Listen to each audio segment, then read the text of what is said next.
All right, let's get this party started. Call the meeting to order at, I've got 5:06. First on the agenda is please stand for the Pledge of Allegiance. I pledge allegiance to the flag of the United States of America and to the republic for which it stands, one nation, under God, indivisible, with liberty and justice for all.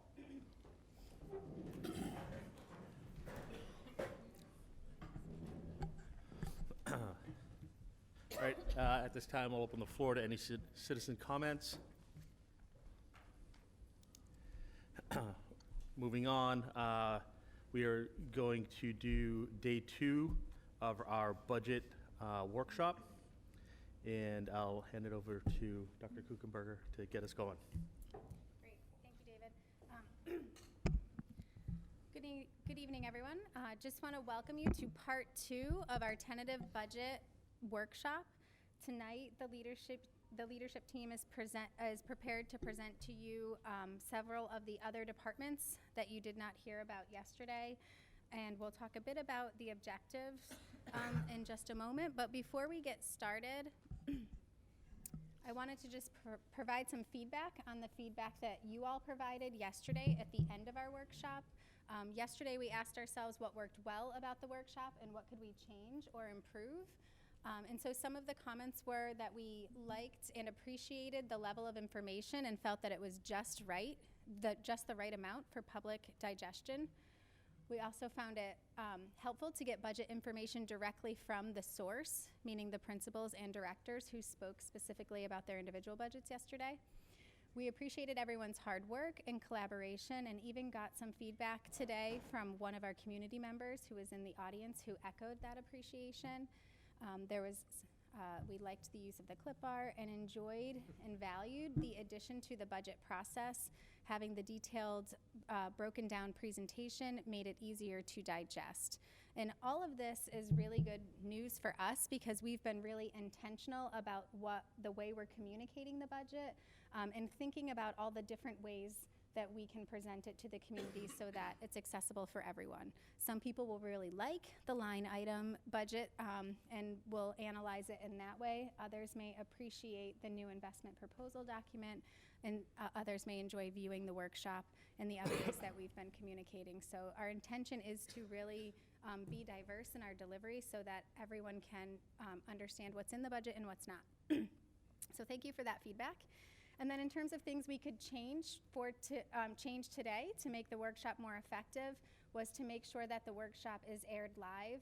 And I did connect with HWCAM and it was aired live. What I've learned is that there's multiple ways to view the workshops, the local channels, YouTube, and then also you can view it on the HWCAM live on the website. And that was the portion that was having a glitch, but all the others were accessible. And I've shared that communication just recently with the full committee, so you know that moving forward. We were also asked to add costs to the unmet needs, and we were able to do that on several of the slides that you'll see here tonight. And then to add the current or actual FY20 costs to the FY21 operating budget overview so that we can really look at what is the change over current level services and what we're asking for in FY21. So we've created a slide for you that will do just that. So thank you again for your feedback. It really does help us plan and do better.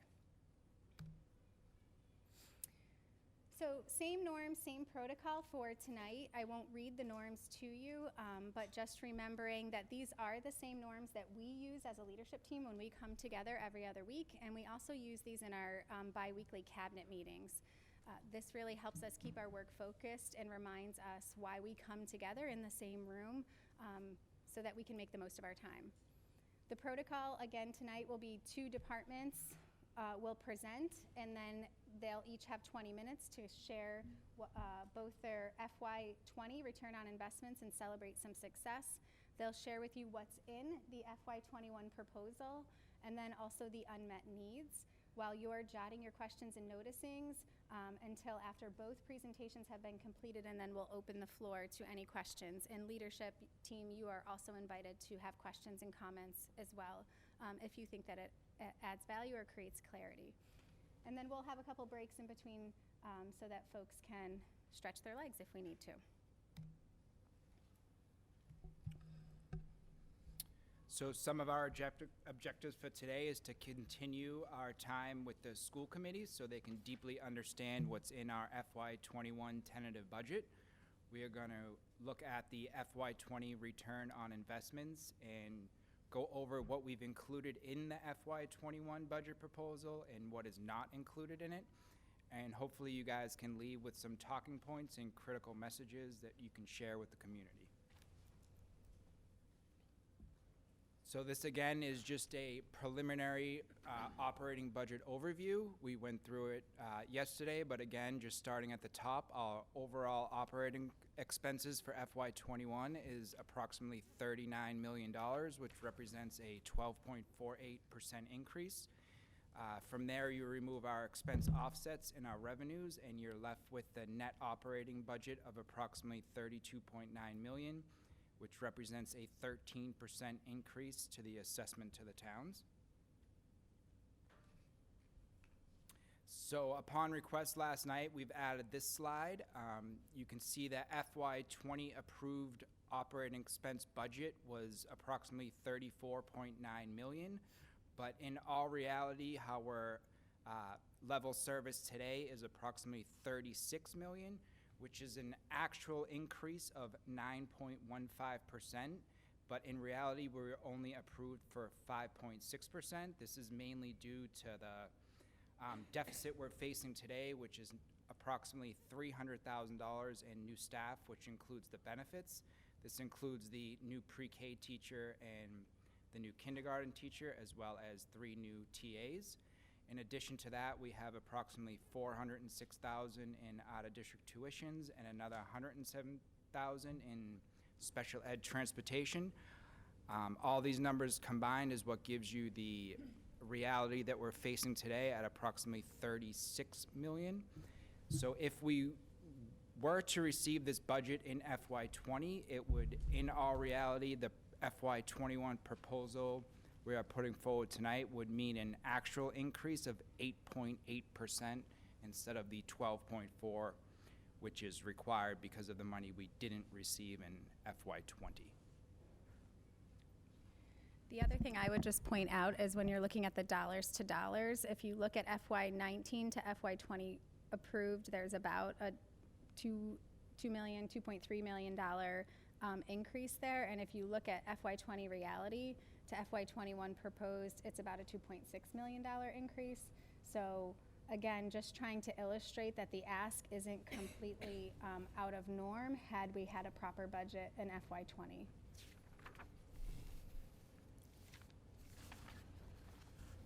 So you can jot any thoughts or questions you have about that, and I'm going to introduce our Director of Athletics, Craig Genualdo, to talk with us about the athletics department. Thank you, Dr. Kuchenberger. We had quite a year last year in our athletic program.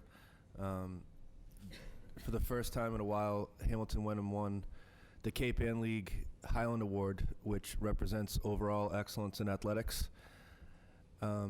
About 10 years ago, this used to only include varsity winning percentage, and over the last several years, the athletic directors agreed that while that's important at the varsity level, certainly we strive for a lot more than just a winning percentage. So that now includes participation rate, academic excellence, and tries to quantify sportsmanship within our league. It was a great honor. We were presented with it at the end of the year. And I think that while certainly we're not going to be the best in the Cape Ann League in all these different categories, I think the fact that we strive for that and we have a goal to try to strive for that is important. And that was a big year for us, and that was a big deal because it represents a lot of work from coaches and athletes and parents and family members and support staff and administration to make all that happen. Some of our numbers are there. We do great on a team level, we do great on a individual level, and you know, everything that the budget contributes goes toward that. And we also have a continued commitment to reduce user fees by approximately 60%. For those that don't know, about 10 years ago, we were at 100%, where parents funded 100% of an individual sports fee. About 8 years ago, it reduced to 80, and then it reduced to 70. It reduced to 20%, and then it was a 30% contribution, and now it's a 60% contribution. So as a result of that, we're getting a lot more participation, and that's a great thing, and ultimately what it is that we're looking for.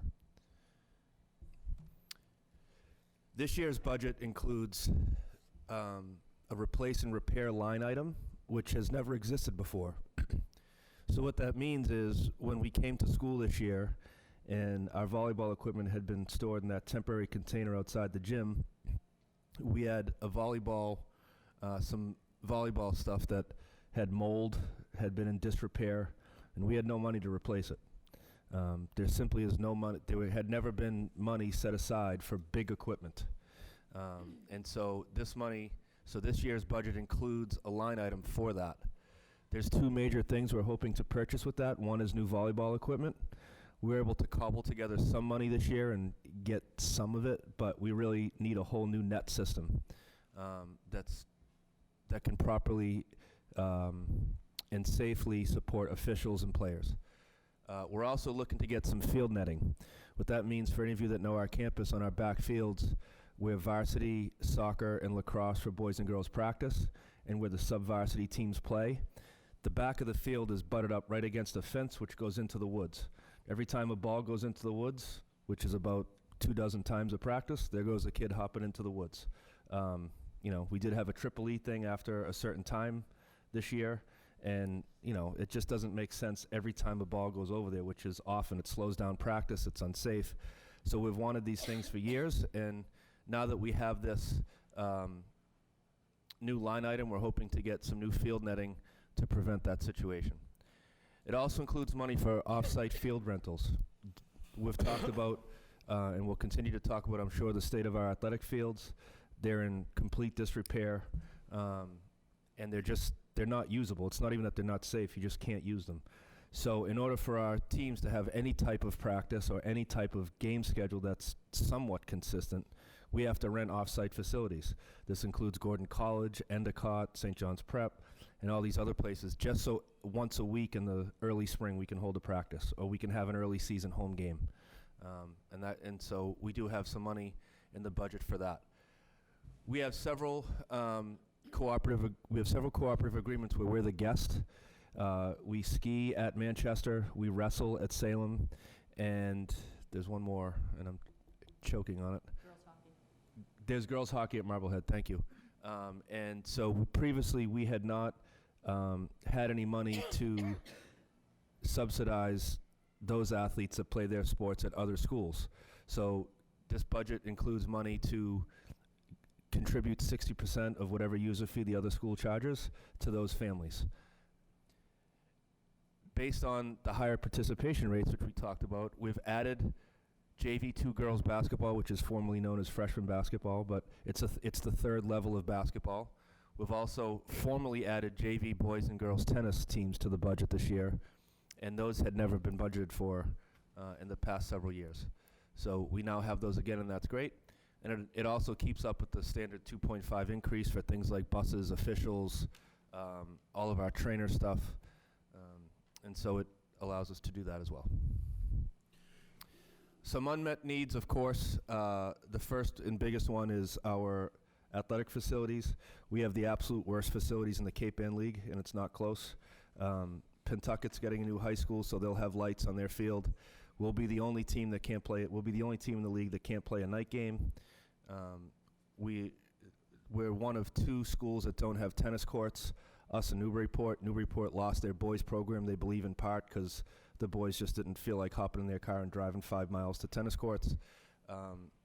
And we're one of 3 schools remaining that don't have turf. The other 2 schools, Amesbury and Pentucket, both have projects in place that'll happen in the next couple of years. So because we don't have these fields, we have to have an escalating amount of money in our maintenance and facility staff, which I'm sure Tom will speak to, that's needed every year because our fields are currently in a hopeless condition. So with more investment in them, yes, we could get them to be better and all that, but long-term, it's not fiscally responsible to continue to invest in renting off-site facilities as well as just dumping money into fields that are just going to keep needing that money. So this is the biggest line item. The subcommittee's done great work this year. The project had been dormant, I would call it. It had been sleeping in hibernation for a while. I think we've awoken some people, and we're excited about that, so I'm grateful to the subcommittee's work on that. But that's the biggest unmet need. There are a couple more on the next slide, and the first one is not all varsity teams have an assistant coach.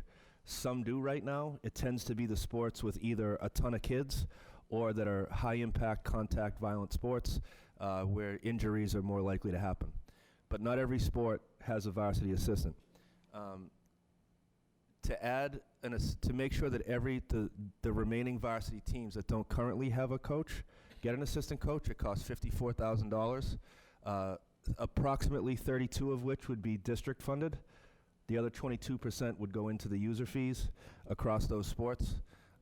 It's a better and safer experience. And the question came up once that, teaching assistants are needed in classes, and it's hard to have this assistant coach in a budget when the teaching assistants aren't there. What I would say, though, is oftentimes varsity coaches are either off-site on their own, completely on their own with 20 to 22 kids, or they're late at night after the trainer's gone home and there's no support staff. So not only would these coaches provide better programming, better coaching, better mentoring, better situations where there's an uncomfortable conversation you have to have with the student athlete that wants more playing time or all that. You could have another adult there in the building to have that conversation. The bigger thing to me is what happens when there's a significant injury. Does the coach go in the ambulance with the student and leave the other 20 at the gym by themselves? Or do you just stop practicing? Do you let the athlete go by themselves? Do you leave the kids in the gym alone? That's a real issue for many of our sports. And it would also provide equity across each of the sports because some sports have them and some don't. Within the replace and repair line item, which we didn't put in this year but are still down the road, we're definitely going to need these, is we need varsity soccer game goals. One set of 2 goals with nets is about $5,000.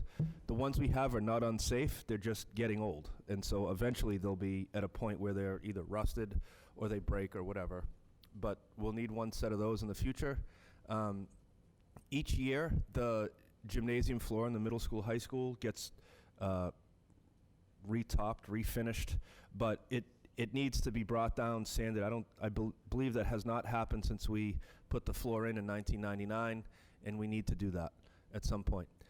We also would like to have some suitable strength and conditioning equipment for students and athletes. Right now we have a lot of bikes that we got through a grant that mostly the phys ed classes use.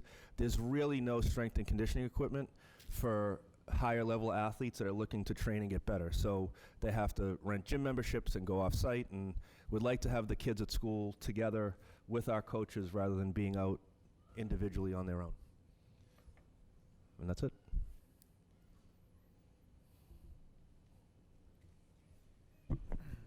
Next, I'll introduce our Director of Facilities Maintenance and Operations, Tom Geary. Thank you, Dr. Kuchenberger. So I decided on this slide I wanted to share some simple facts about the buildings, and I'll get into why I'm sharing these numbers with you in just a moment. We have 6 buildings spread across 4 sites, 93 acres, 365,000 square feet, and 17.5 FTEs to maintain the buildings. I brought up the square footage of the buildings in total because the peer group I belong to put out a nationwide survey of facility managers throughout the country. And typically the median came in at about 50,000 square feet per maintenance FTE.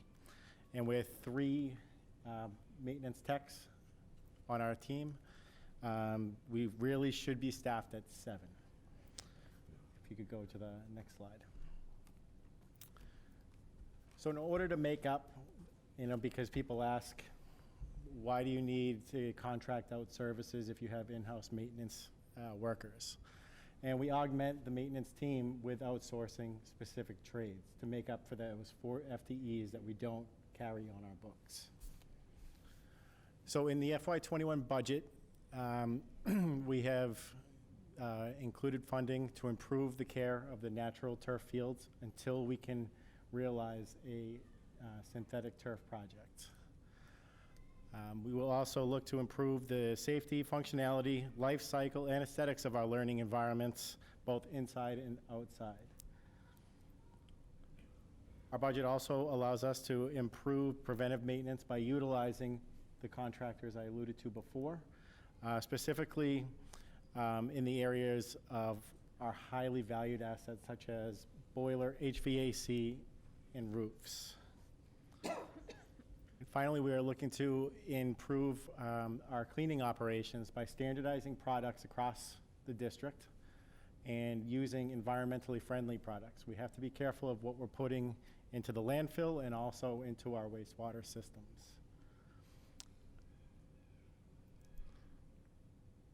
As far as unmet needs, a new investment proposal that I put forward was adding a full-time flex custodian is what I called it, and it was really a second shift floating custodian to cover absences. We make a good effort to advertise to bring on substitutes to cover the second shift in case there's an absence.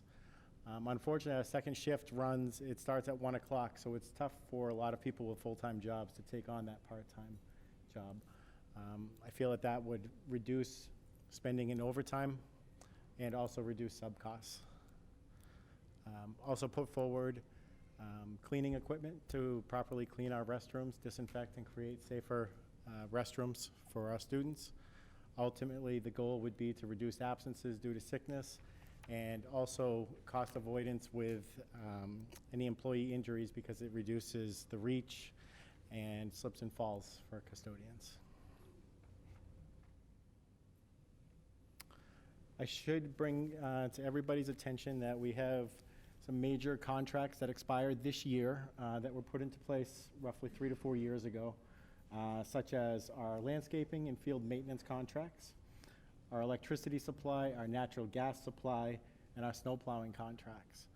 Typically, you'll see a 3% rise on the consumer price index for general goods and services.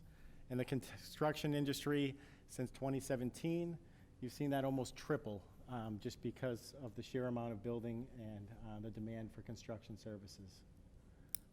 So I wanted to bring that figure to everybody's attention, and that we're also gross budgeting for contract increases in those areas. Thank you, Tom. So now is the time to ask any questions you may have of our Director of Athletics or our Director of Facilities Maintenance and Operations. Also, you could ask questions of Vinny and I.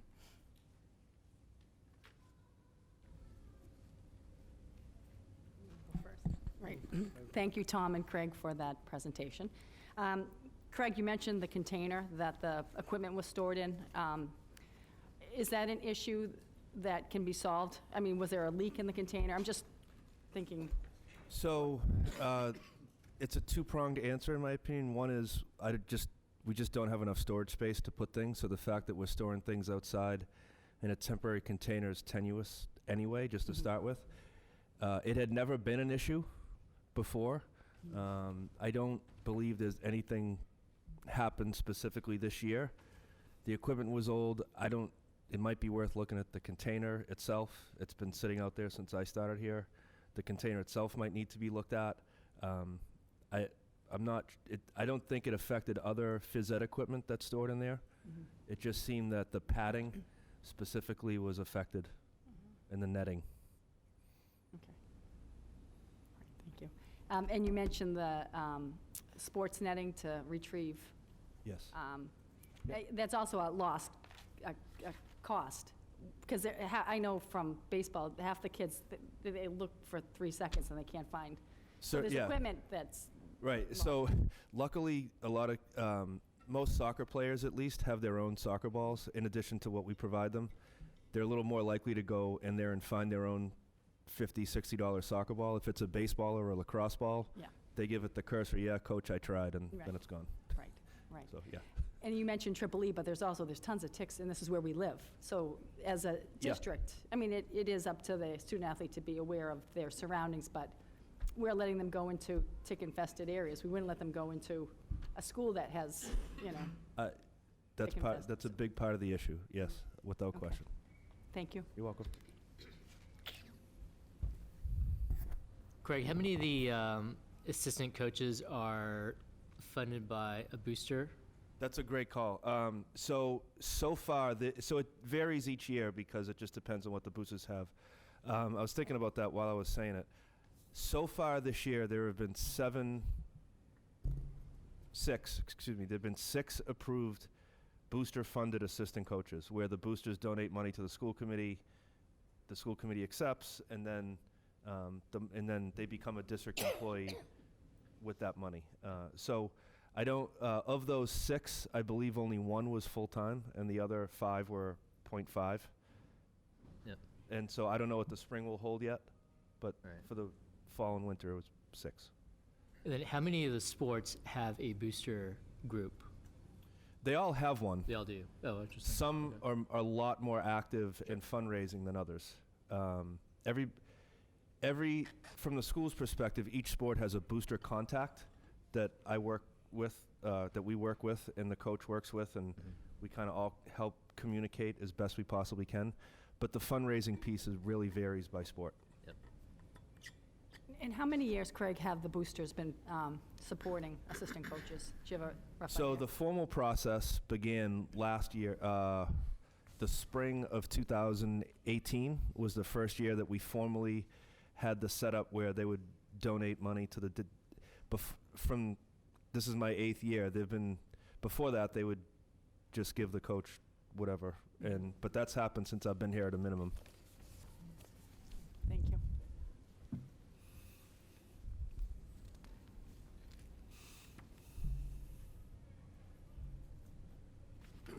Anything else? Now for, Any other questions? No?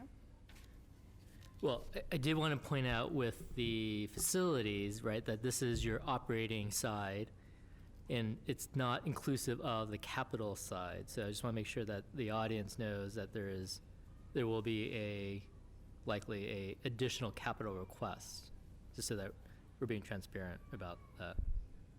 So, Do you want us to speak specifically to that at this time?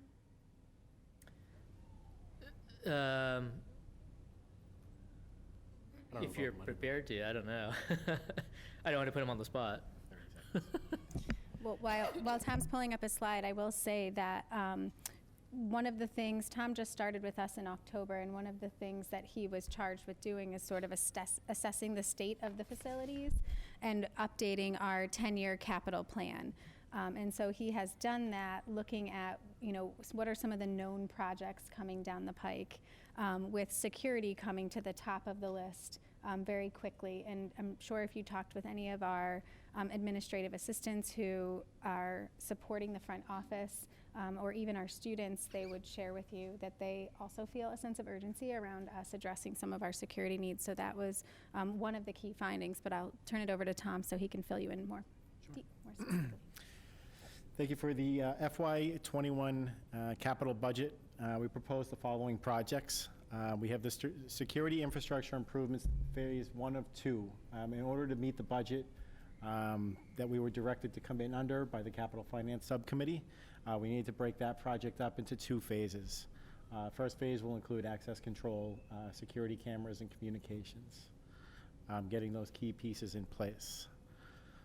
We also have a school-wide facility study where we would be able to look at demographics, future grade configurations, the education plan.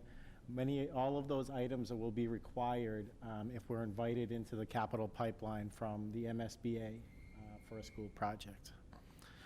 We have $120,000 for classroom furniture and equipment. And as I presented back to the school committee back in December, if that money is earmarked, we would set up an advisory committee for the superintendent to determine the ideal classroom at every grade level to make sure that we're consistent across the district and get the economies of scale when purchasing said equipment and furniture. We have $110,000 proposed to replace the sidewalks in the front of the middle school. And anybody who's visited the middle school realize that it's, first off, not a safe entryway. Slips, trips, and falls are obviously a liability to us. It's also not the message that we want to send when arriving to one of our schools, that is the first impression of the middle school, is right when you walk up, you realize that, the concrete's deteriorated badly. We've also included $65,000 to refine and redefine the scope for the athletic campus project, to not only make sure that we're compliant with Title IX regulations, to make sure that we have equity across sports, but also to make sure that we're including items such as tennis courts and other pieces of that project. And we also want to make sure that our pricing is accurate, so if this does go to a ballot measure, that we're accurate with our estimates. And finally, we have $63,000 earmarked for network infrastructure improvements. And so the total FY21 capital investment is slated for $958,000. I'm happy to answer any specific questions you have on the projects.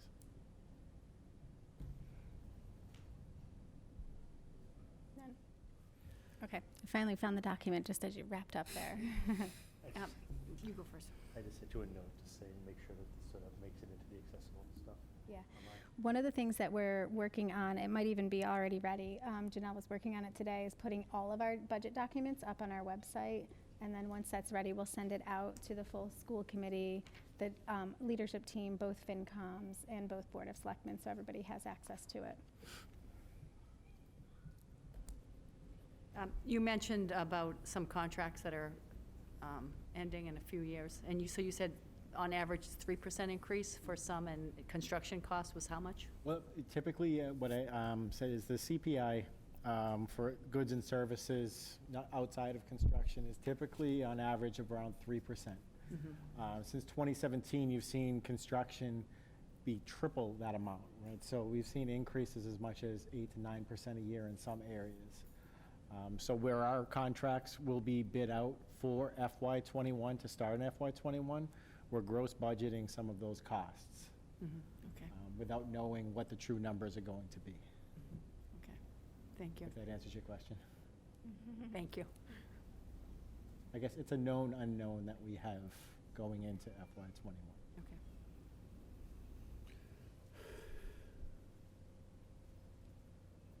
Any other questions about athletics or facilities and maintenance? Okay, so next on our schedule, we did have time for a quick break. So why don't we go ahead and take a 10-minute break, and we'll come back at 5:51. All right, I call a 10-minute recess at 5:41. Yeah, it's not just, it's not just cameras.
All right, we're going to call the meeting, bring the meeting back in.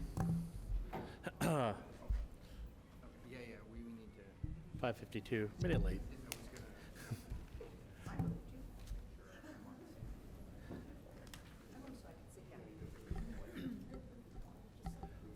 All right, so now we're going to continue with the Information Technology Department. Yes, at this time, I'd like to introduce our Director of Information Technology, Alan Topier. Hi, thank you, everybody. The Information Technology Department provides maintenance, technology assistance, and business continuity services to support the district's integration of technology in teaching, learning, and business operations. So that's like my baseline there. But when I looked at our budget, there's not really a new initiatives in it, in the sense that we're trying to maintain what we have.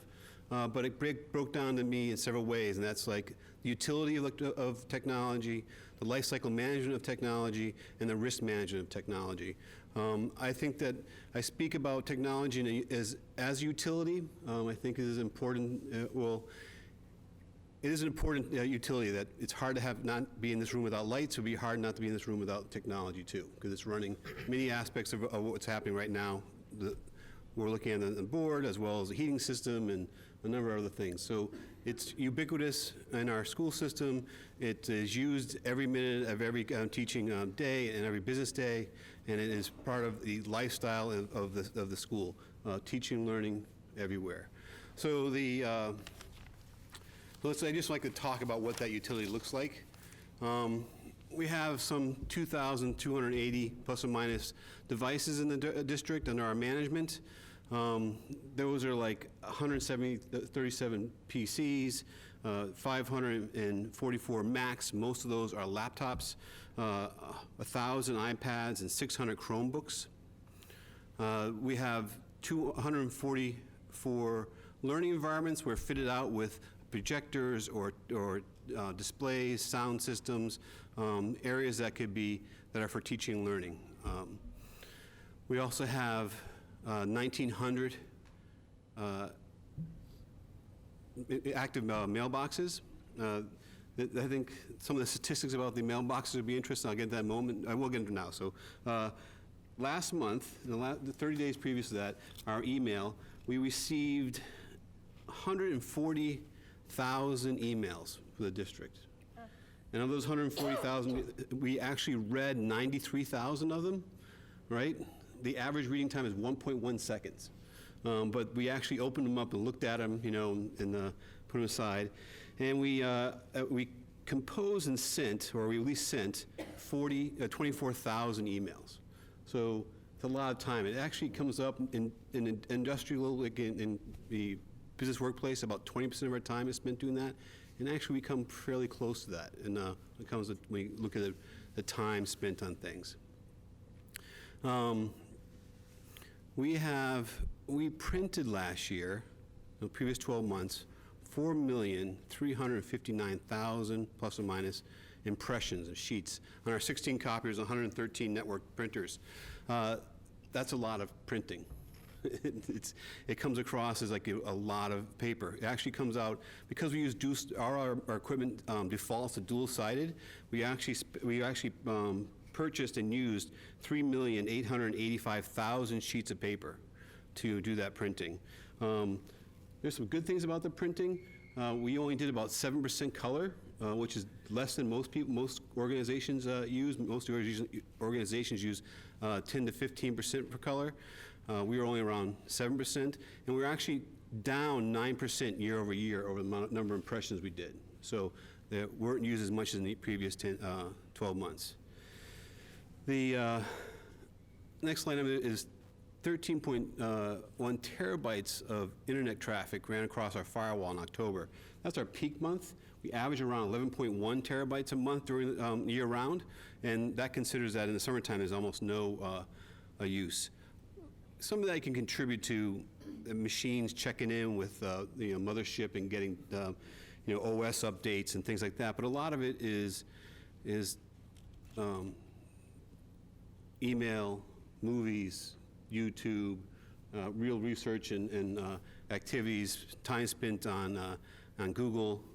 But the idea of a terabyte is is, it's like a terabyte is equivalent to 50,000 trees turned into paper and printed, right? Or 1,000 Encyclopedia Britannicas back to back. So it's a lot of data comes across our firewall. It's a lot of activity. The next thing I'd like to show is so life cycle management. There are all kinds of statistics about how long you should have a computer in operation.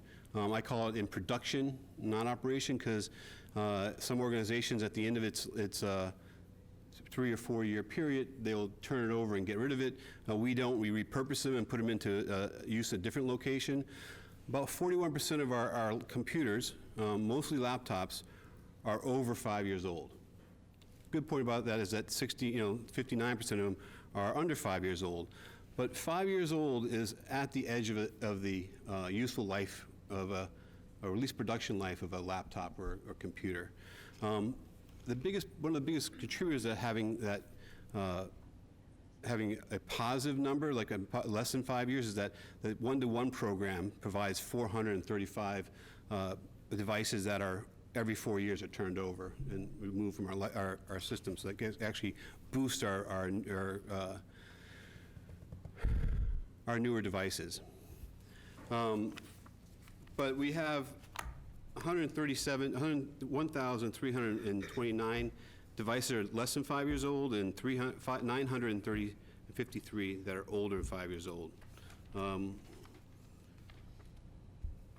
So in the budget, since a lot of our budget goes to the life cycle management of it, in the next year we propose to purchase new replacement laptops for the teachers at the middle school. That's some 55 laptops. Their laptops will be 5 years old beginning in this summer.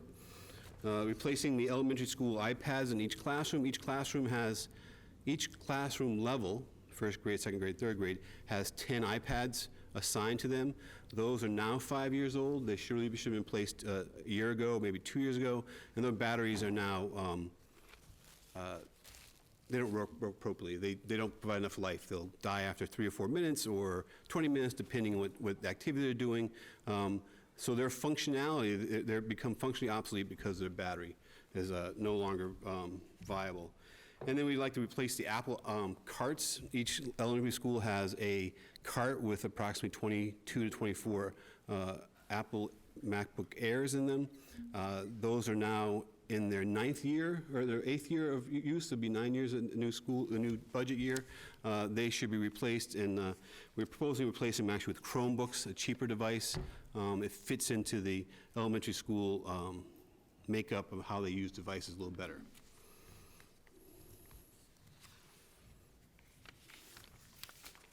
So the other part of our budget goes to risk management.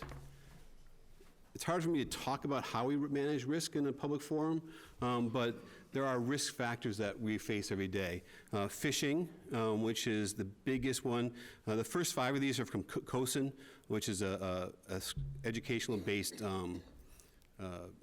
organizational group around networking for managers and stuff. The first 5 would come there. I put the last one in myself.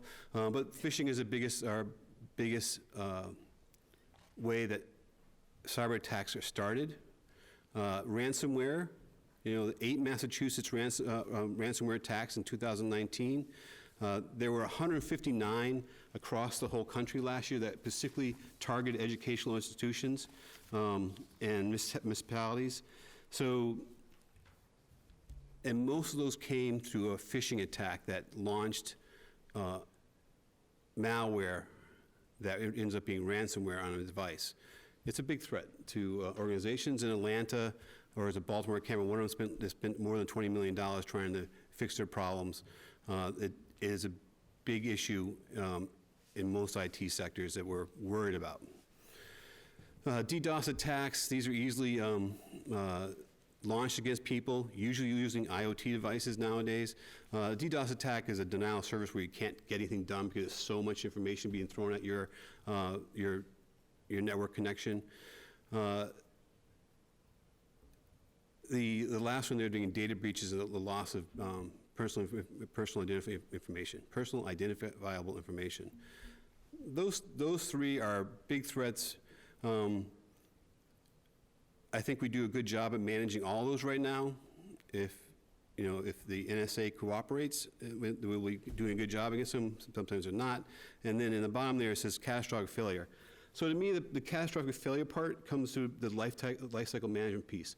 When we have equipment that goes beyond that 5 years, particularly equipment that we all rely on, there are back office servers that we run, something like 21 of them in our district, that allow us to utilize the equipment we have. We could have a laptop on here, but if we didn't have that back office equipment, we couldn't get to the internet, right? We couldn't print. We couldn't do anything more than do what you could do on your laptop. So those devices and firewalls and servers and switches, they all grow old. And if you wait too long, they will fail. And their failure, whether it be from an act of God, burning down the building, or they just get old and die, is a risk to our business continuity. Because if they die, we lose time trying to restore them. And so I put that in there because I think that's a risk, and I put some of the items that normally would have been life cycle management pieces into risk because they've gone beyond life cycle management and they should have been replaced years ago.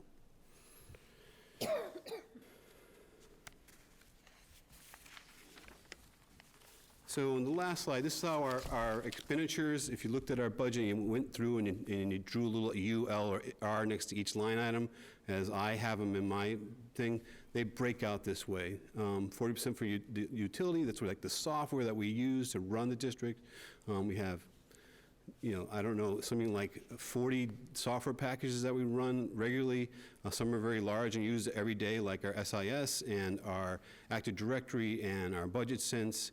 And then there's lifecycle management, which is the purchasing of replacement equipment. And there's the risk management, which is the management of how we manage our risk with applications that we use to mitigate attacks, firewalls, and et cetera.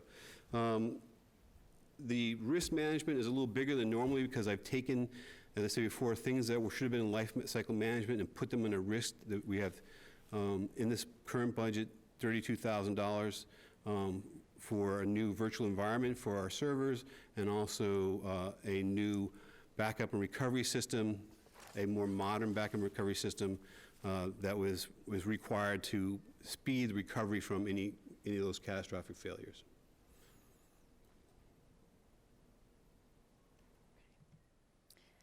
So I think that's it. take a moment and jot any questions or wonderings that you might have about our information technology department. And up next will be the central office.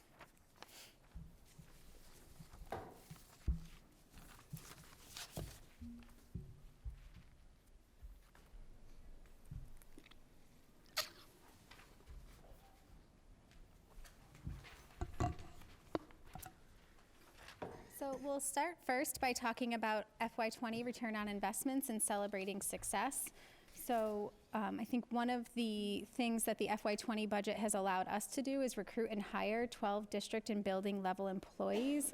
As you know, we've had a significant amount of turnover, and the funding that's been allocated within the current budget has allowed us to recruit and hire some really skilled professionals for those roles. We also employed a delayed hiring strategy for some of the central office positions to offset the deficit that the FY20 budget brought. We've also been able to retain highly skilled building and district level leaders, and I would add to this just employees in general. I think having competitive wages for our principals, our directors, our teachers, our TAs, our essential operations like custodians and CAF workers is really important to the overall function of our organization, and the FY20 budget has allowed us to do that. It's also allowed us to maintain momentum towards developing our strategic blueprint, which we're really excited to bring to you on January 22nd for approval, after having been able to bring you through a series of workshops so that you could deeply understand the vision of the blueprint. In FY21, the budget allows us to maintain the school resource officer and expand support to all of our schools. You've heard from the principals at all levels at what an essential asset having a school resource officer has been. I would say there's been many powerful moments where I've been able to see the return on that investment, but one that stands out in my mind was during the high school ALICE training that was led by Principal Tracy and School Resource Officer Kent Richards. At one point, a student asked a question about, just how do we know we can feel safe in school every day? And Principal Tracy mentioned, having Officer Richards in the school and what he can do in terms of being a resource for them, someone they can go to if they have worries or questions or wonders. And the whole entire auditorium broke out in cheering about, when Kent Richards' name was mentioned. So right away, that reminded me how important he is to our students every day. This budget also allows us to reserve some funds to assess the culture and climate by gathering information from various stakeholders. And this will really help enhance our strategic initiatives and support the work of the strategic blueprint. But also we are preparing to negotiate all 3 of our collective bargaining agreements. And I think having some really clear data about how our staff at all levels is feeling about their place in our school system is important as we begin to enter those conversations. Also hearing directly from our students about how they feel supported. Do they feel safe in our schools? Do they feel like they're being adequately challenged? Those types of questions could be asked through a culture climate survey as well. And then hearing from our parents, how are they perceiving the culture and climate of the district will help us in our next budget cycle really think about where do we channel our resources in order to make sure we're getting the maximum return on investment. One of the other things this budget would allow us to do is study some of our specialized programs. We're beginning that work this year. Our special ed department is doing some case study analysis to deeply understand who we're serving well and who we could be serving better. And so is our elementary team, along with our Director of Curriculum Instruction. You heard about the data literacy team. That work is ongoing. And we anticipate that there will be some findings from those studies that may require either deeper audits and investigations and/or specialized programs. This budget also allows us to retain and recruit highly skilled district and building level leaders in order to maintain the continuous improvement and positive student outcomes. And so each year we negotiate salary adjustments with all of our school and district level leaders, and we've built in a line item that allows us to do that in a more fair way, and so you'll see that in the central office budget as well.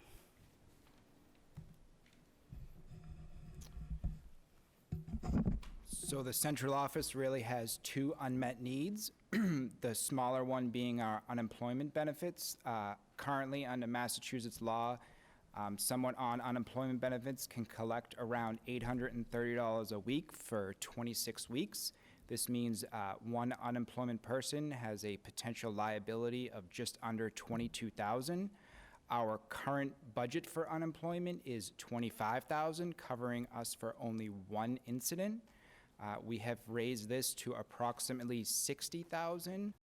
This would cover us for about 3 individuals, but somewhere around 5 non-renewed staff members. This would cover us if that happened again. The second unmet need is OPEB.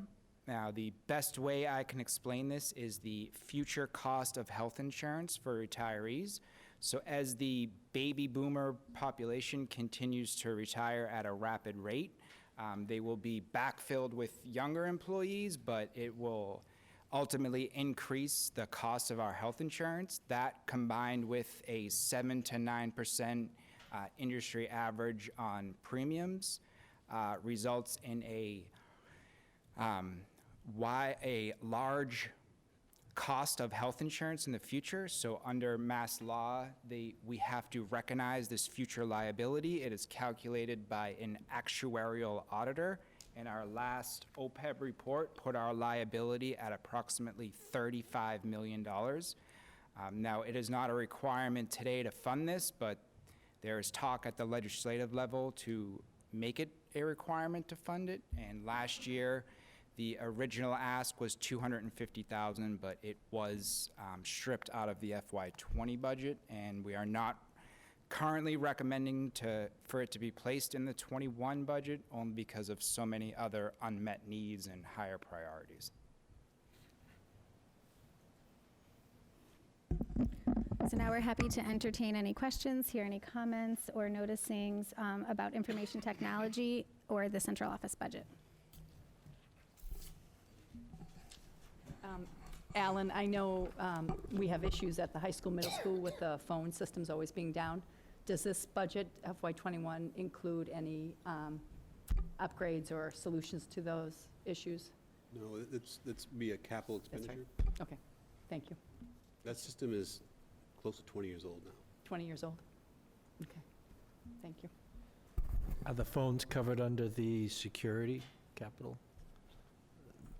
The phone system was actually covered in the network Sorry. The phone system was covered in the network infrastructure improvements section of the capital budget, so it is in for FY21 as part of the capital budget request. But it does come across to me as a security issue as well. That's, we kind of couched it always in that frame, that every classroom have a working phone, and that there'd PA be system. other, PA system, there are other facilities to go with the phone system. Absolutely. Vinny, what's the plan, or what are your thoughts on being able to work, the plan for OPEB going forward? What are your thoughts on that? I would either wait till you are forced to fund it, or wait until we fully fund our pension system and use the funding there to start funding OPEB. Currently, we've put about $1 million towards our pension every Okay. year. So it would be to redivert these funds once that goes away. Okay. But that is not for almost 10 years from now. So Okay. I wouldn't recommend waiting that long, but if we can't get the money till then, that would be the approach I take. Okay. Mr. Tapia, may I ask you a question? Was I correct in hearing that we print 3,385,000 sheets of paper Yes, per year? yes. That's, if my math is right, that's like 7,000 reams of paper.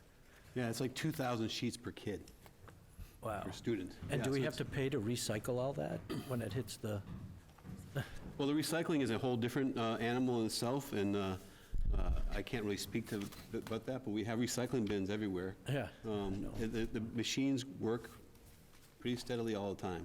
Particularly, we do a good job if you take it and break that out when we'll have a meeting next week with our copier and our managed print services provider, and we do a pretty good job of how it breaks out. Most of our printing is done on copiers and multifunction machines, which where you want it to be, that's where the least amount of cost is available, but it's still a lot of paper. And having it down 9% is pretty cool, but we've had, it's still, paper's part of the educational process. Yeah.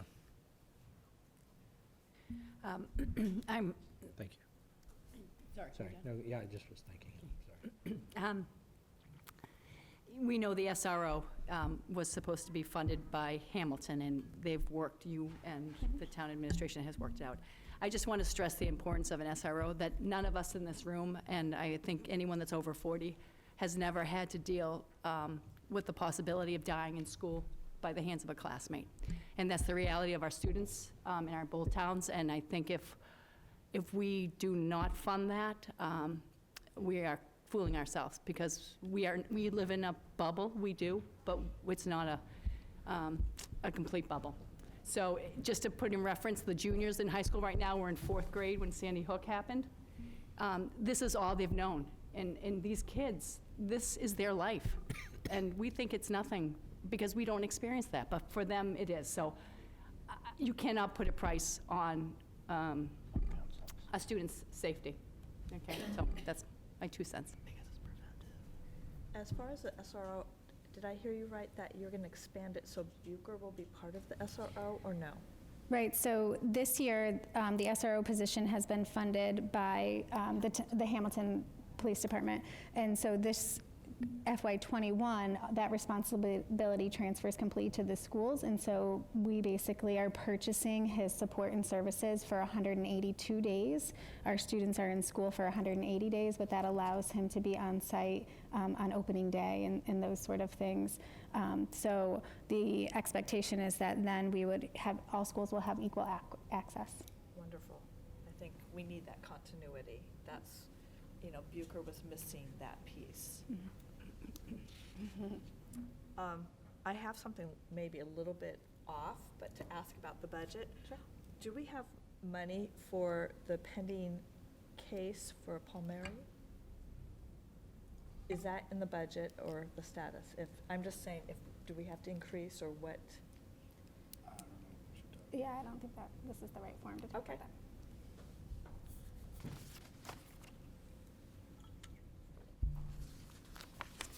Actually, Ellen, so the thought of the vulnerability of our systems is a concerning issue to me, because any large institution, any large organization, you need to have, I would say that you need to have a continuity of operations and the continuity of governance, right? So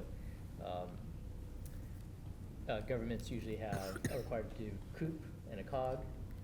We need a COOP, right? So if something blows up, we need to be able to pivot and operate continuously, seamlessly. So is your budget currently designed to maintain the continuity of operations if something happens? This budget is, because it replaces the equipment that is Okay. aging out.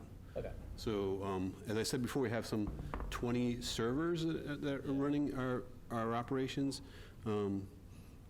Most of those are virtualized onto three systems, yeah. Okay. And one of them we just bought last year. Okay. Right. So all the rest of the hardware we're talking about replacing was here when I got here. And it has been in the capital budget every year since I got here. Yeah. So, well, not every year, for the last 5 years, I should Yep, say. yep, yep, yep. But it has not remained in it. So it's now here. Okay. I think the good part about it, the cost has come way down over that period of time, from $100,000 down to like $32,000, really. Right, okay, that's good.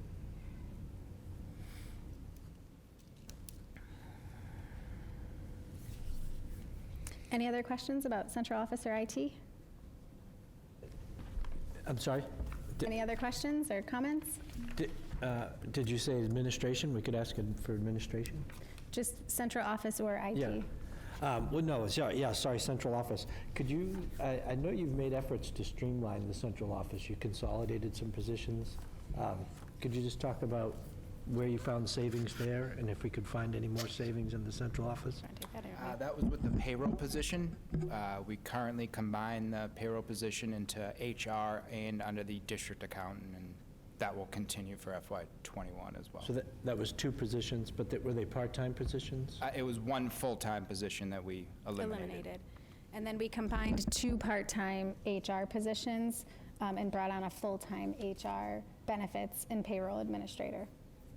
Some of the other things that we're planning to do, starting as soon as January 23rd, our next central office team meeting, is really starting to look at workflow and how we're organizing our work. We've been waiting to have a full complement at the central office, which will officially happen on January 21st, I believe. We've promoted some folks to different roles within, so that's created new vacancies for us. But we should be fully staffed at central office on by January 21st. And then we'll begin looking at some of the different functionalities and who takes care of what aspects of our daily work, because right now it's sort of been piecemeal. Our people have picked things up in the interim, and we need to kind of get reorganized and create a more efficient workflow. Thank you. Do you know if there could be any more savings to the central office, just because I noticed that central office is a little high in increase at 9.71% overall? So that really is a matter of just creating that line. I forget exactly what it's called. What are you looking at? District administration total. Yeah. District tuitions and everything. So of course, we continue to look at each line and look for refinements. And our hope is that after we've had this conversation publicly, that next week in Capital, we can really dig into some of the details and pinpoint those areas where further reductions could be made.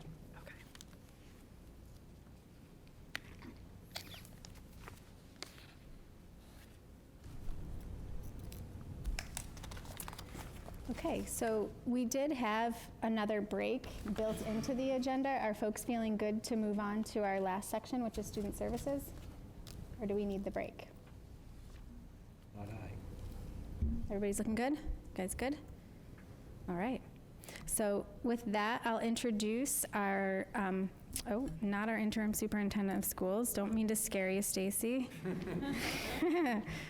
We'll just take that typo right out of there. Thank you. Here.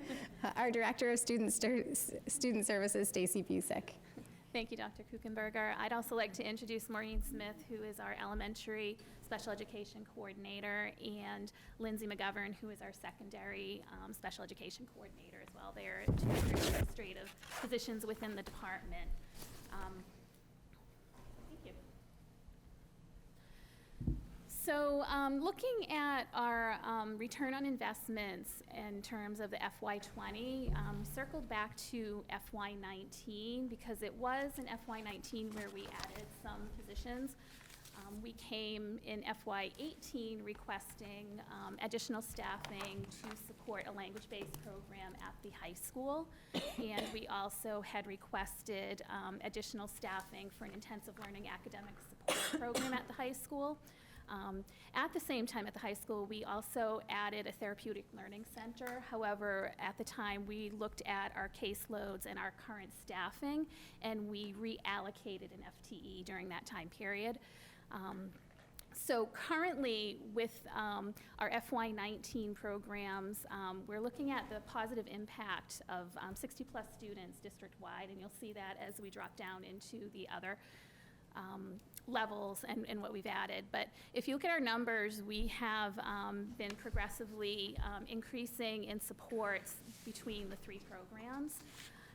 Back in FY18, when we had requested the high school language-based program staff member and the intensive learning program staff member, we had presented a cost-benefit analysis with a 4-year goal of $2.2 million savings. When I came in November, I had presented our estimated cost savings at the time to be $735,000, and we're continuing to see an increase as we move through the school year in that, the cost savings. So we are in line to meet and potentially exceed what we initially presented to you, just on those two programs being added to the high school. Our other positions that we've worked on in terms of supporting student needs, we had reallocated an FTE at the middle school level, looking at our need to provide additional social, emotional, behavioral support. So at the time that we did that, in FY19, we had 3 that were served for significant hours with the behavioral support person. However, that person was also providing additional consultation and collaboration and support to the general education teachers for other students as well. And you can see between FY19 and FY21, we have continued to increase the numbers of students that require direct support through the behavioral support person. And again, that person still does also provide consultation and collaboration to classroom teachers across all grade levels at the middle school. At the elementary school, we had also expanded staffing in our language-based program based on student need numbers. Again, that was a reallocated FTE. So you can see through FY18 going into FY19, we did a lot of looking at student caseloads, student needs, and our staffing, and adjusting as much as we could without having to ask for additional FTEs. Within our language-based program, you can also see in FY19, we had been servicing 16 students. We went to 17 currently for FY20, and we are looking at nearly 20 students for FY21 in our projections.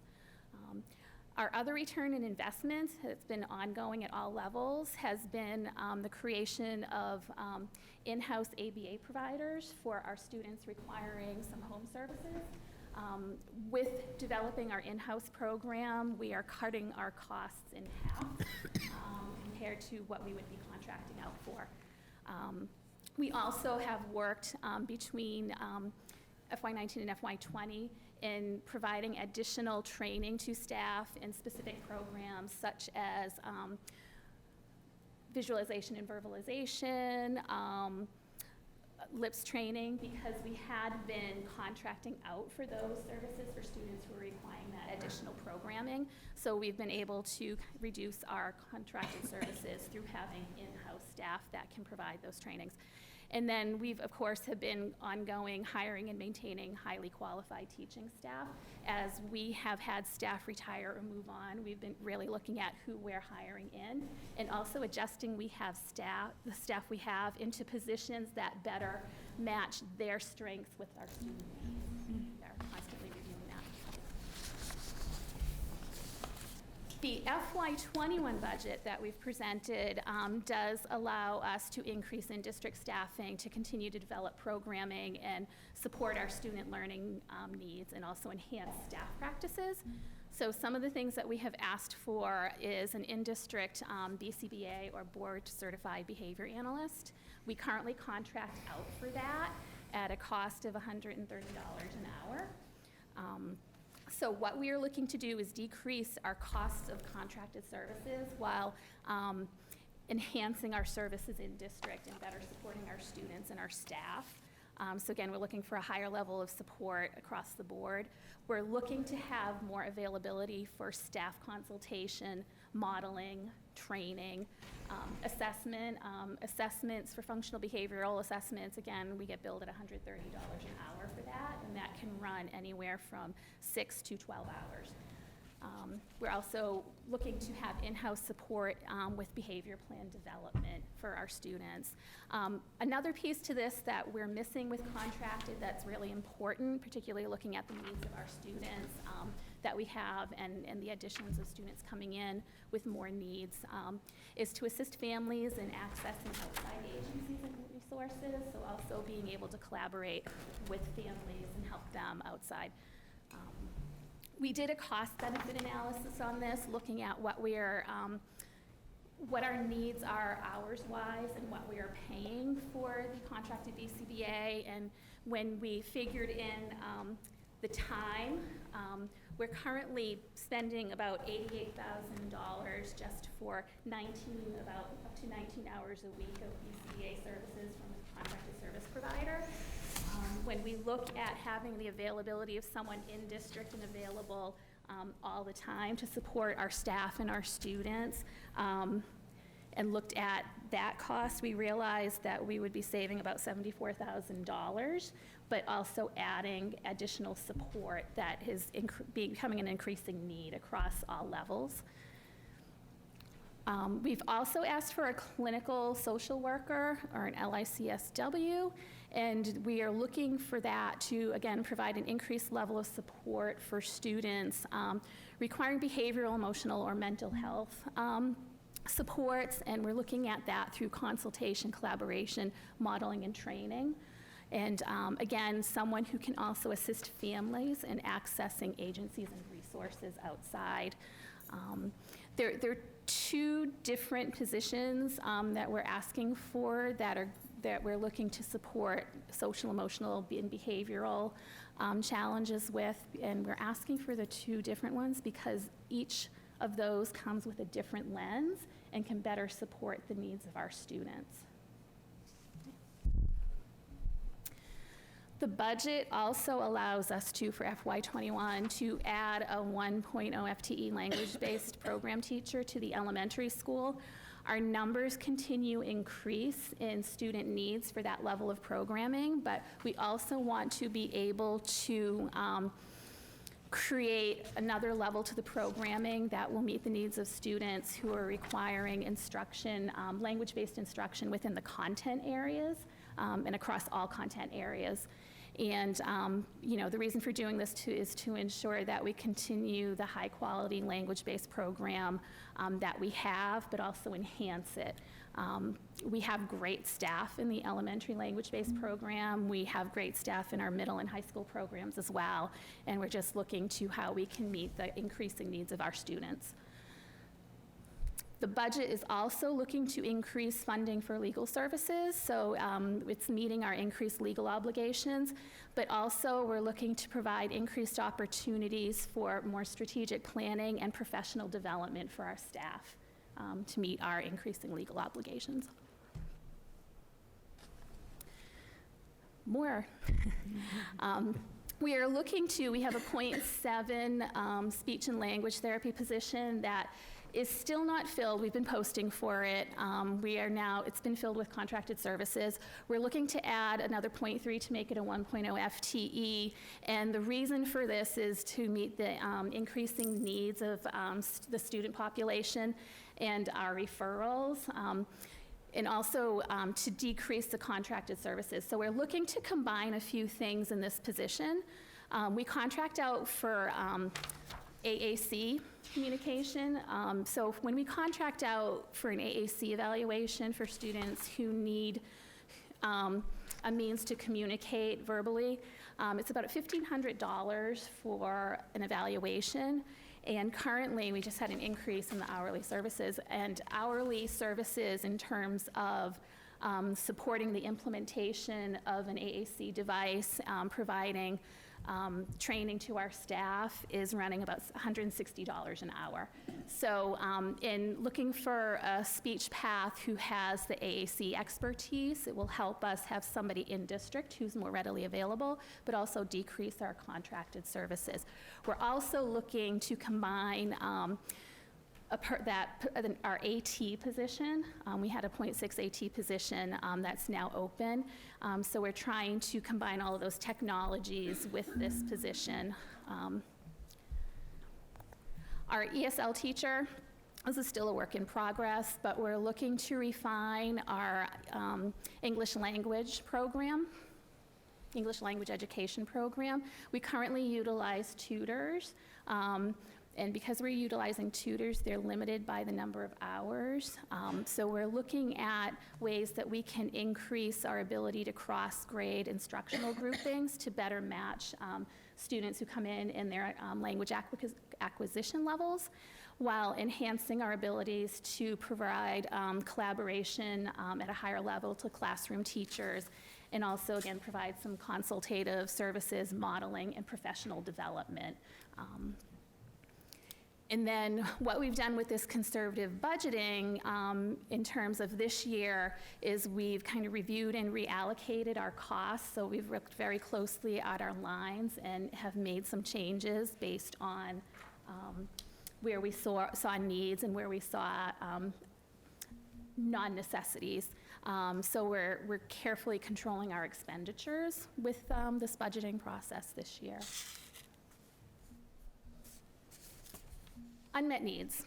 I know with the curriculum and instruction presentation the other night, Peggy had brought up an unmet need in terms of LIPS training.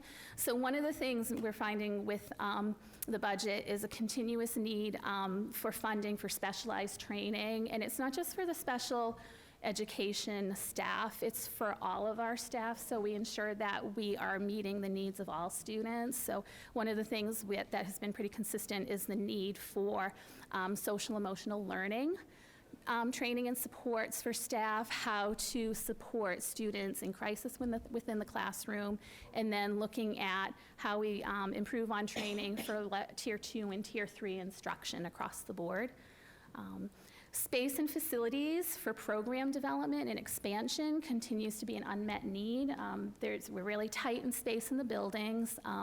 The quality of the space in the buildings isn't necessarily matching the needs of some of our student populations, and really trying to figure out how that can be resolved. We'd like to expand on programs and enhance some of the experiences for our students who need a higher level of programming. And then I've mentioned this before in the November presentation, contingencies. for unknown or unanticipated costs. We can project as best we can with what we know, but there are always unknowns that happen, and having the ability to fund them without taking from someplace else continues to be a challenge. And here we are with my ongoing challenges. So one of the things that we are looking at is that consistent services and practices through a multi-tiered system of support. We have some things happening that will help us move forward in enhancing these areas, such as the ECLC involvement, the literacy team, and some of the work we're doing in looking more closely at cases and analyzing them and doing root cause analysis. But we are looking to promote a rigorous programming and positive outcomes system for our students. We're looking to decrease the level of service needs. Our special education numbers continue to increase, the level of need continues to increase, so we're looking at how can we decrease the high levels of service needs we have in the district, and while also increasing the abilities to meet higher level needs of students in a less restrictive environment. Overall special education costs continue to be an ongoing challenge. Contracted services, again, we're looking at ways to minimize or eliminate the need for contracted services by enhancing the abilities of our staff in district to support our students. Out-of-district tuitions, we are estimating a 2.72% increase for FY21 in out-of-district tuitions. So that continues to each year being ongoing, as well as our numbers increasing, the costs for the actual tuition increases each year. Transportation costs continue to increase and be a challenge. There's a huge range in what we get charged for transportation. While the Student Opportunity Act is and will be allowing us with FY20 to make circuit breaker claims on transportation, which will help alleviate some of the costs. They haven't come out with specific guidelines yet on that, so that should be coming out. And I do know Jay Sullivan will be visiting collaboratives to talk more about it specifically as well throughout the next couple of months. And then our ongoing legal costs are a challenge. Excuse me. Some of the ongoing challenges, special education population, it has increased 4.2% over the last 5 years. This year alone, we had 21 unknown but identified special education students enter our district. This was between school choice and move-in. So that was a significant impact on our services. 21 is a big number. And the level of services ranged from out-of-district programming to in-district programming to hours of service required during the week. Excuse me. In looking at our students on IEPs that are serviced in-district, 65% of our in-district students need specialized services at a moderate or high need rate. That means as low as 6 to above 15 hours a week of services combined. That's a significant number of services. And currently, again, we lack contingencies to address the fiscal impact of unanticipated high-needs students. So that's something that's a challenge. Okay, thank you, Stacy. At this time, we'd like to hear any questions or noticings you have about our Student Services Department. Peter? May I start?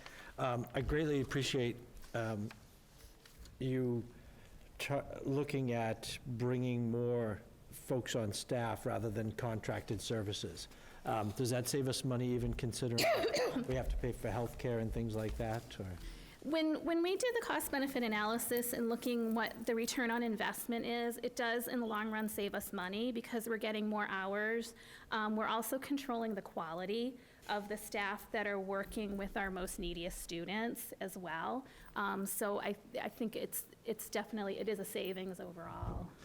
And Dr. Busick, another question. The contractors, is it the same person coming into the classroom every day, or do they just send, is it whoever they have free that day? How does that Generally, when we work? contract, excuse me, like, when we contract with a certain company for AAC or assistive tech evals, it is typically the same person who has been coming in. For our BCBA has been a consistent contracted provider, so it's a familiar face. The home providers, not necessarily. For the ones we still have to contract with as we're building our in-district services. We do contracting with the consortium for orientation and mobility and TVI services, teacher of the visually impaired, and they have consistent staff over there. So it's not a consistent rotation of unknown people coming in. Right. Yeah. But I do like the fact that it's somebody, a part of our team, who is probably more invested than a contractor. Yes. May I ask you another question? Where is that full-time SLP going to? The majority of the services, direct student services, would be at the secondary level, between the middle and high school. But again, it's a district staff person, so that person would be picking up services across the district for the AAC and for the AT, if we can get that expertise. And then the services would support evaluations across the district as well. I see. We try to shift our related therapy staff to where the caseload needs the support. So they're kind of, some of them are pretty constant depending on their expertise with the early childhood, because the pre-K program has expanded, and there's a lot of need over there for SLP services and OT, but there's others who we move around the district as we need. So again, it goes back to analyzing our student caseloads and needs across the district and adjusting accordingly. Understood. And I have one more question. I know you've been working closely with Dr. Kuchenberger to look at what, for our out-of-district placements, what percentage of those do you think we could realistically bring back and have all those benefits that the students are part of? They get to be with their peers. We don't have to pay for them to go to out of service. We don't have to pay to bus them there. Going back to that cost-benefit analysis, how many realistically could be brought back into the district? I don't want to give a number, because the caveat to once you provide an IEP, there's stay put to it. So you could provide a service, and because you want to go less restrictive, does not mean that there'll be agreement on the parental side, and so you may still be there. We're looking very carefully and analyzing our out of districts, but we're also looking at how can we enhance our programming and spaces in districts, so we are more enticing and can really promote, we can service your child here. So those are things we're looking at. We're also looking at how we stop losing students to a more restrictive environment, and how we can really promote a less restrictive environment. So for example, the elementary language-based program teacher, I think that being able to enhance programs in a way that can provide a higher level of service within our building could be, because again, that could be of interest to parents, because again, you're with familiarity in terms of peers that you are familiar with and you see in the community. So we're looking at a variety of things, how we improve on our programs so parents don't want to send their children out, and how we can then work on bringing children back. So. Great. Thank you, Dr. Buell. Are there plans to bring in more programs to have more cost savings?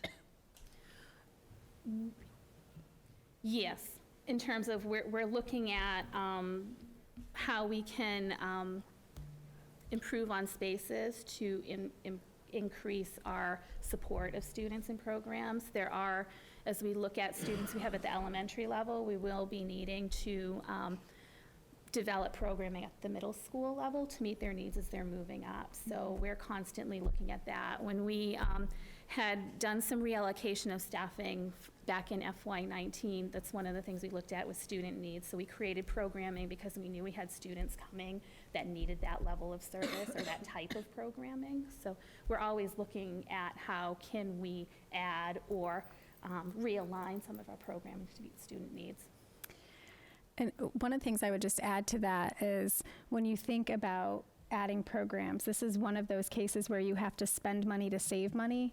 And so given our current fiscal reality, we're making some incremental investments that we believe as a leadership team allow us to begin to be more proactive in providing those programs right here in students' home district. But there's much more work that we could do and many more programs that we could add. It's just a matter of pacing and spacing the investments in a way that our community can sustain.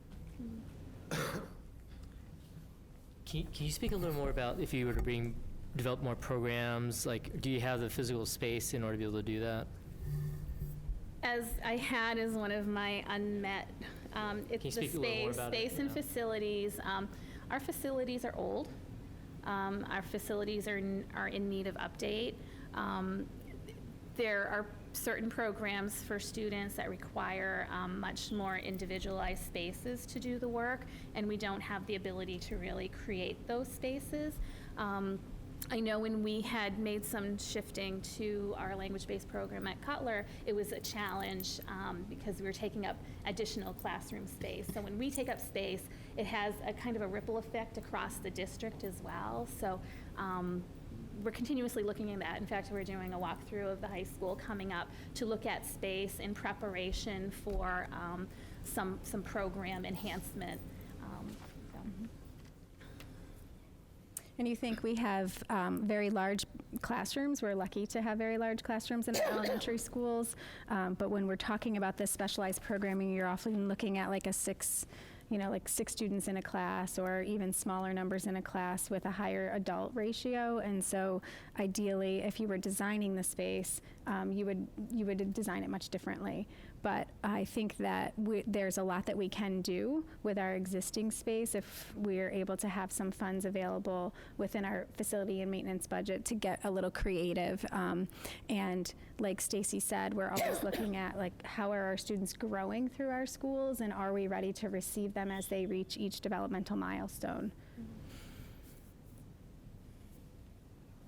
I saw you talked about, some of your ongoing challenges. How did we get a choice student that is that right, correct, that we have gotten a school choice on an IEP?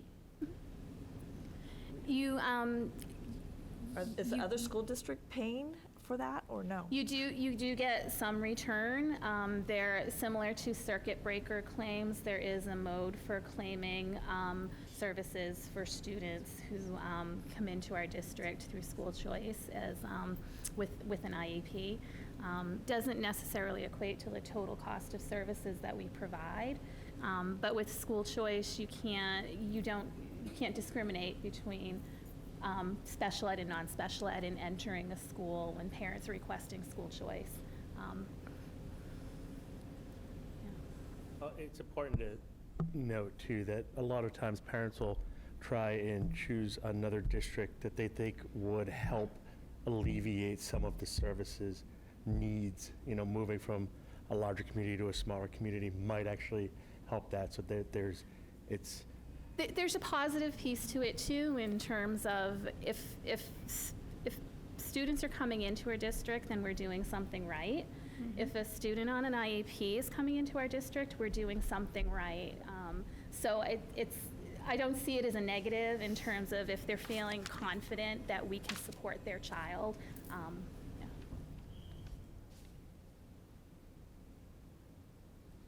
Stacy, you mentioned the behavior analyst position and the clinical social worker. Those would also be positions that would support all students, not just students on IEPs. Is that right? Yes, we're trying to be proactive in supporting all students, so it does not become, they require a higher level of service need, yeah. And we're trying, and the goal is to help staff become more confident in their abilities and also provide staff with more strategies to support students in their classroom. So we're decreasing the time off of learning for some students. Correct me if I'm wrong, and this might be geared more towards Vinnie and Dr. Kuchenberger, but I believe in the new legislation that the circuit breaker and the transportation, the only places that we might actually be increasing a little bit of funding from state aid.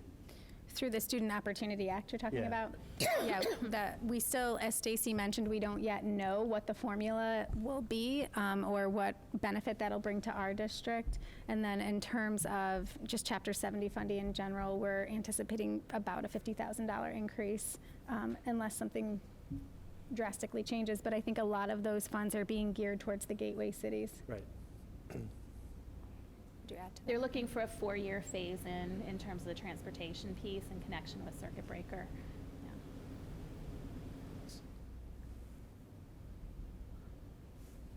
Okay. Any more questions or comments? I guess I have one comment just to you, Stacy, because you weren't here last night, just to think about, because the budget's very high, to think about cost savings and where you can in your department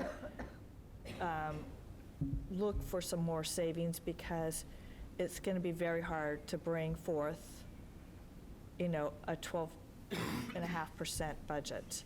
I know that, towns just can't, at least Wenham, they're already going to have an override. And I don't want our budget to fail. Yeah. I've gotten word from, the boards that be, since I'm the liaison, of their thoughts on it, and so lately, a lot of emails. So we just need to be cognizant of how high this percentage is, and thinking about savings. And I feel like we consistently do due diligence to that this year. I've been challenged to go back and relook at things. One thing, the caveat with the special ed budget is special ed is non-negotiable. We're required by law to provide the services and the programming. So again, we're looking at other areas where we can kind of minimize costs, but there's a point where we can't minimize anymore. But I agree, we'll continue to do due diligence to reviewing and looking where we can cut. Thank you.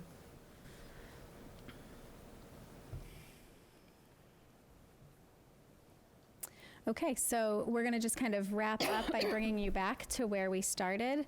Again, this is the tool that Vinnie created last night based on your feedback. And what this does is it really shows you how the FY19 budget compared to the FY20 approved. But then, as we mentioned yesterday, that's not really our reality that we're living every day, because we are currently operating in a deficit.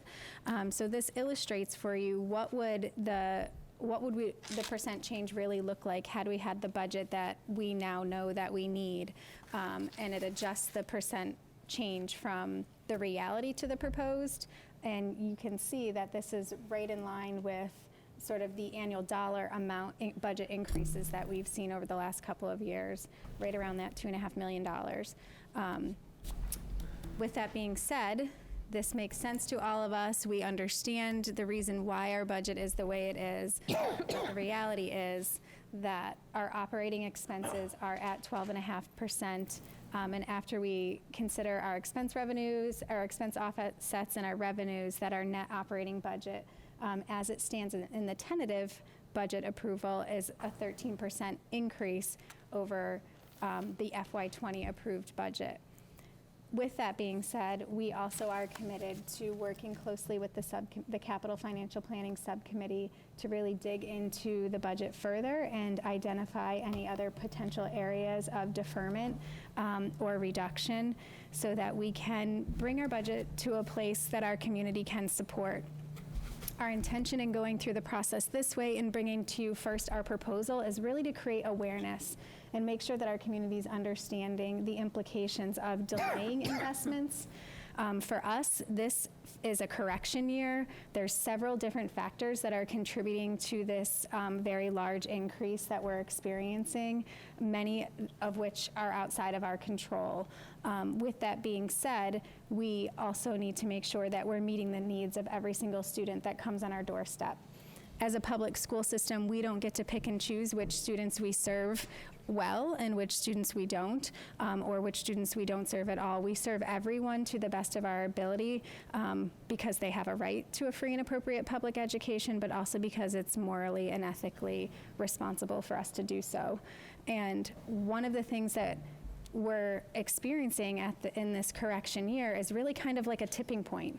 We've postponed some investments in our facilities. We've postponed maintenance. We've postponed investments in our infrastructure and our technology. We've postponed investing in developing in-house district programs. And all of that, comes to an end at some point. And I think that this is the year for Hamilton Wenham. This is the year that is the tipping point. And so we can have a big correction year this year and all rally around how do we get back on track and then move forward, making smaller incremental investments, or it's going to stretch out over multiple fiscal years that are going to be very hard with high budgets. So those are some of the things to consider as we go into the next stages of where can we refine this budget. But I just want the community to know that everyone in this room is committed to making those refinements, because we know that we're just one entity in the community and we have to consider the needs of both of our towns as well.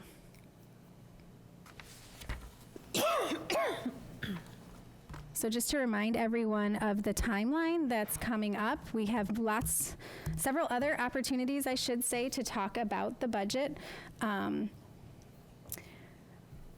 The capital meetings that I talked about earlier are happening on Tuesday, January 21st and Tuesday, February 4th. This is the smaller subcommittee of the school committee. I'm really looking forward to rolling up our sleeves, and that's where the majority of the budget work will likely happen. And then the subcommittee will be bringing out the final recommendation for approval on February 12th. We have a joint workshop coming up on January 29th with both town manager and town administrator. We also have both Board of Selectmen and both FinComs scheduled to attend at that meeting. And that's where we'll really get a chance to look at our whole community.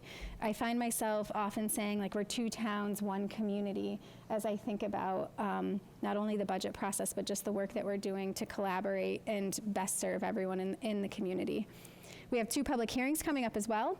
We have one right before the school committee meeting on January 22nd. That's at 6:30 right here in the Bucher Multipurpose Room.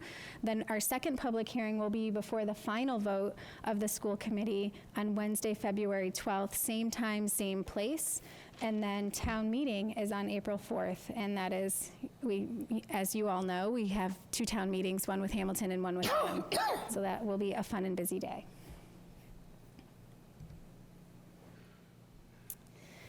So with that, I'd like to get your feedback on today, considering that we took into account the deltas from last night. How did this workshop work for you today? What did you find to be successful or to work well, and what would you like to see us improve upon? I just want to start off I want to thank Craig and Alan especially today. We speak a lot, so I got to know where we are there.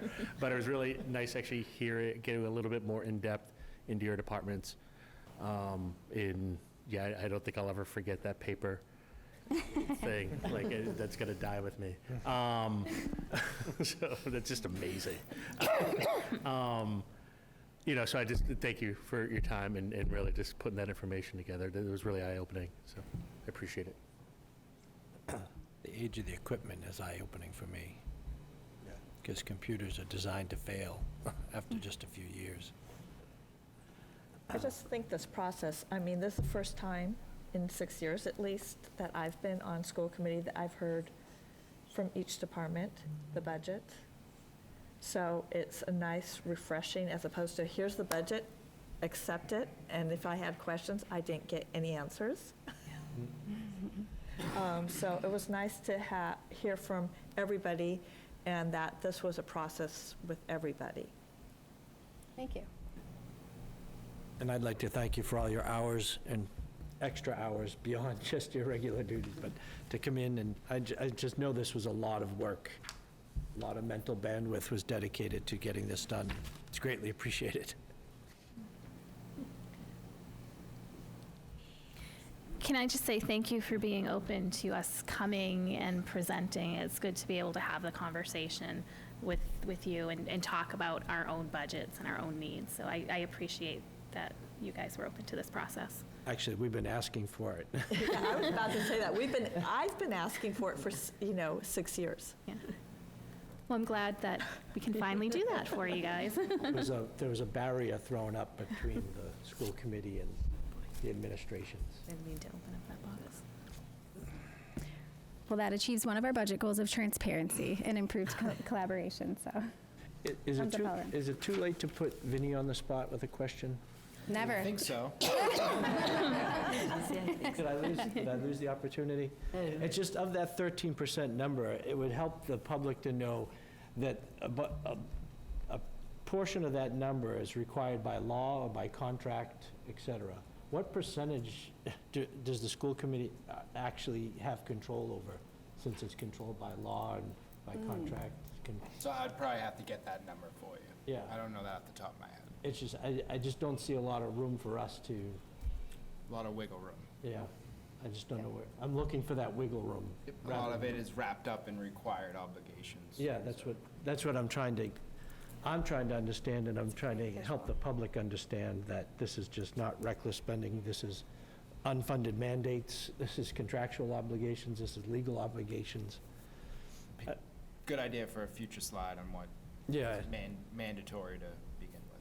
Well, Yeah. I mean, to back that up, I want to thank I think the slide that you added overnight really helped. Yeah. Just showing that we weren't necessarily starting at 0 this year, and, that 13 number is a bit deceiving. I mean, it is what it is, but, we weren't starting, from the true 20 budget as. starting in a hole. Yeah, I would love to see a slide where we have more budget and actuals, like going back a little bit more, like Oh, we had that ready to go, and we pulled it out. 17, 18, 19, You did that. just so we know, so That people was can see included with the tentative budget, but are you referring to just the summary with the 4 lines? the budget, yes. She wasn't The here budget. for that part, so she doesn't even know. I can send you along what we use. So. Yeah, Okay. we have And you that. can let me know if it's, No, yeah, right here. And I But that think only that's says approved. It doesn't say budget and actuals for 18, 19. There was only for 20. And I was hoping to see, just so I people made can it, I see can it. send it to you right now. We had it in, and we pulled it out. But some of the, like the FinCom, they'll be asking for that information. I got a question about that, so. The one place you can look, though, is in your tentative budget. I believe those columns are in there. There should be 17, 18, and 19 Yep, actually. yep. But it doesn't have the approved It and the doesn't actual say side by side. the budget as opposed to actuals. Oh, you- Yep. So if we can do budget to They're there, I actuals. just hid them to fit them all on that one piece of paper. I understand, but I'm getting I can questions unhide about them that. for you. Yep. Thank you. That's an easy. Anything else you'd like to, oh, go ahead, Jean. Do you know what, if we were to do a 1% cut from year over year, what does that equate to in dollars? Approximately 360,000. Yeah. Okay. So if you were to say 3%, it's a little over $1 million. Million, right. Just So, to- again, sense of scale. Yep. Yep. Thank you.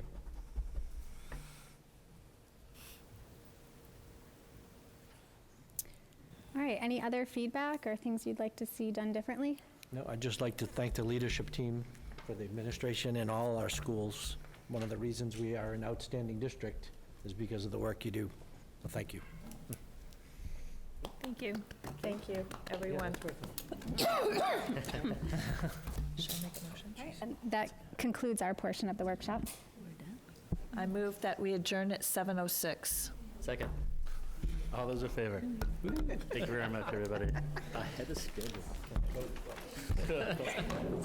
Much time and ahead of schedule. to be. Oh my goodness, why is my bag so heavy? No, it's like, She's been laughing, because I kind of got over it, because I thought of it. Stacy's question about trying to find money. it's my Bronco. That's like, I want pictures of like kids with papers hanging out of their bags.